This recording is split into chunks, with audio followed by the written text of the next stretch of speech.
doğal bir öksürük şurubu yapalım. Çok basit. Nasıl? Herkeste keçi boynuzu pekmezi var değil mi? Keçi boynuzu Onu pekmezini kaynatacak mıyım? Hayır, yapacak hiçbir şey mıyım? Ne yapmayacağız. yapacağım? Meyan balı. Bu ne? Bu meyan kökünün, görüyor musunuz? Meyan kökünün kaynatılması sonucunda çıkan öz suyunun çok uzun ben süreler de sileyim, şöyle beyazla kaynatılarak göstereyim, dur. kaynatılarak elde edilmesi halinde meydana gelen böyle bir ekstra, bir yoğun kıvamlı, taşa benzeyen, Bu bayağı simsiyah, kömüre benziyor. kömüre benziyor. Bu ne biliyor musunuz aynı zamanda? Hani bir içecek var ya, sevmiyoruz ya, çocuklara içirmeyelim. Ona o siyah rengi veren madde bu. Ha. O biliyorsunuz Gazlı zaten olan. bulduğunuzda, o bulunduğunda bir öksürük şurubu esasında. Ha. Evet. Öksürük şurubuysa nasıl bu kadar yani Sonradan miktarlar faydası azaltılıyor ama ve bir içine sürü bir şey. sürü tatlandırıcılar esasında yok. Bakın, bunu sağlıklı bir öksürük şurubu yapıyorlar, satmıyor. Satmadıktan sonra bir sağlıksız bir gazlı içeceğe dönüşünce of nasıl o satıyor? zaman içine bol şeker, işte mısır şurubu vesaire koyunca ne var? Çok basit. 350 miligram kadar, yani bir kavanoz dolusu Ne? keçi boynuzu pekmezi.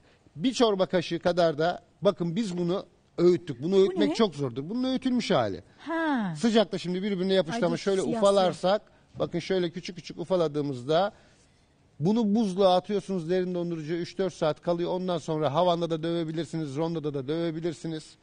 Şöyle ufaladıktan sonra. Neyin içine ne atıyoruz tekrar söyleyelim. Keçi boynuzunun içine öğütülmüş meyan balı. Meyan balını öğütmek için ne yapıyoruz? Çok basit bir işlem. Ay, kopmuyor bile bu böyle. Evet, derin dondurucuda. Bakın, eğer burada zorlanıyorsak hemen bir Evet. metot. Ha. Şu kaşığı alalım, atın içine onu, öylece atın. Ha, böyle mi atayım? Atın Tamam, atın attım. atın.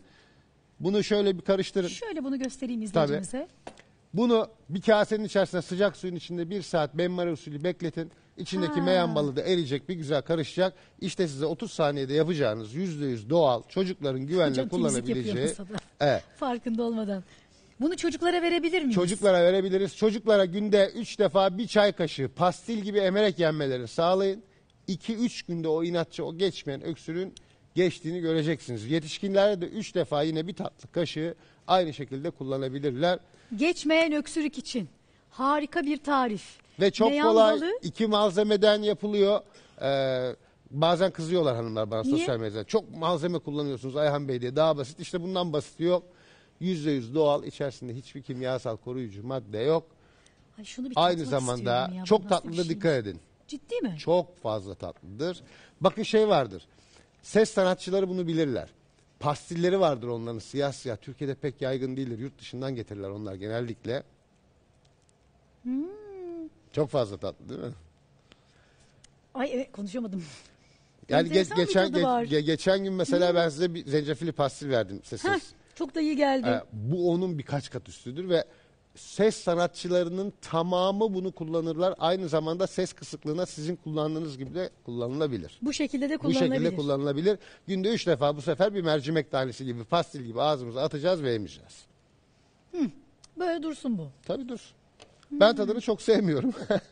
ama evet, çok tatlı, söyledim. Çok küçük bir miktar alacaksınız. Allah beni affetsin. Ama pekmezin içinde emin olun, keçi boynuzu pekmezi buruk olduğu için bu çok tatlı almıyorsunuz, onu söyleyebilirim.